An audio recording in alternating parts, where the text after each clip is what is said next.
చర్యలు తీసుకున్నాడు. హక్కు ప్రజాస్వామ్యంలో ఉంటుంది అన్నాడు సెవాక్ గన్నా. ఏమన్నాడు? నిరసన తెలిపే హక్కు భావ ప్రకటన స్వేచ్ఛ ప్రజాస్వామ్యంలో ఉంటుంది, మన రాజ్యాంగం కల్పించిన హక్కు అన్నాడు.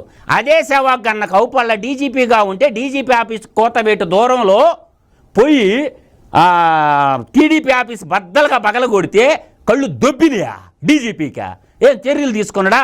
ఆ దేవినేని అనేష్ గాడు ఒకడు, ఆ జోగి, ఆ పెడని పుడింగి జోగి రమేష్ రౌడీలు తీసుకొచ్చి 250 మందిని తెలుగుదేశం పార్టీ ఆఫీసు ధ్వంసం చేస్తే వాళ్ళ మీద కేసులు పెట్టిండా?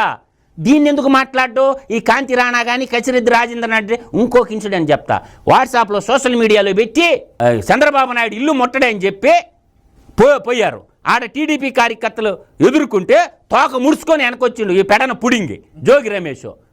ఈ పెడన పుడింగి చేసిన పని ఆ రోజు ఎవరి మీద పెట్టారో తెలుసా? కేసులా మొత్తం SC atrocity case Telugu Desam party కార్యకర్తల మీద పడింది. దాడికి వచ్చినాడు ఎవడు? పెడన పుడింగే కదా, వాడి మీద కేసు నమోదు చేసిర్రా? రూల్ ఆఫ్ లా ఉందా? ఎవడు చెప్తాడు కాంతి రాణాట? ఈ ముచ్చట్లు ఎవడు చెప్తాడా? ఎవడు గొప్ప నువ్వు ఐపీఎస్ అయితే?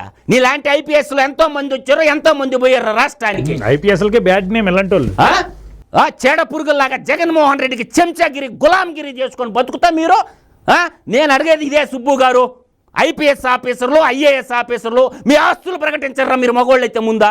ఇలా ఐఏఎస్ ఐపీఎస్ మీ చేతిలో ఉందని ప్రభుత్వం గన్ను ఎవడికి ఇచ్చారు? లైసెన్సా? ముఖ్యమంత్రికి ఉందా? పోలీసు వాళ్ళకి ఇచ్చారు గన్ను. ఆ గన్నులు ఈరోజు ప్రజల మీద ప్రయోగించడానికి కాదు, అవినీతి పరుల మీద, తర్వాత వాళ్ళ మీద ప్రయోగించాల్సిన గన్నులు ప్రతిపక్షాల మీద, ప్రజా సంఘాల మీద, ఉద్యోగస్తుల మీద లేచినాయి.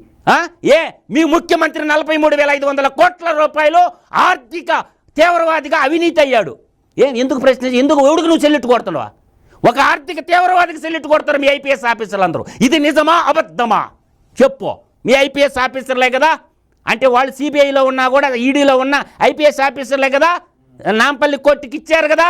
43,500 కోట్ల రూపాయలు 10 సంవత్సరాలైంది. మీ ఐపీఎస్ ఆఫీసర్లే కదా సరైనటువంటి డాక్యుమెంట్లు పెట్టి మీరే కదా జైల్లో పెట్టింది జగన్మోహన్ రెడ్డిని. ఇవాళ ఒక అక్రమార్జునుడికి, ఒక అవినీతిపరుడైనటువంటి ముఖ్యమంత్రికి మీరెట్ట సెల్లుట్టు కొడతారు? ఇది నిజమా అబద్ధమా? 11 సిబిఐ కేసులు, 8 ఈడీ కేసుల్లో ఏమన్నా ముద్దాయిగా ఉన్నాడు మీ ముఖ్యమంత్రి. మీరు సెల్లుట్టు కొట్టడం వల్ల ఏం జరుగుతుంది? మీరందరూ ఐఏఎస్ ఐపీఎస్ ఐఆర్ఎస్ చదువుకున్నారంటే ఎంతో గొప్ప మేధావులైతే మీరెందుకు గులాంగిరి చెంచాగిరి గుమ్మడికాయల దొంగ ఊరంటే భుజాలు ఎందుకమ్మా తోడుకుంటారు? కాంతి రాణా గారు మీ పరువేం బాదు, ఫస్ట్ నువ్వు రా ముందుకి. నేను ₹1 కూడా లంచం తీసుకోలేదు. నా ఆస్తులు ఇయ్యి, నా జీతం డబ్బులు ఇయ్యి, నా భార్య పేరు మీద ఉండి, నా సంతానం మీద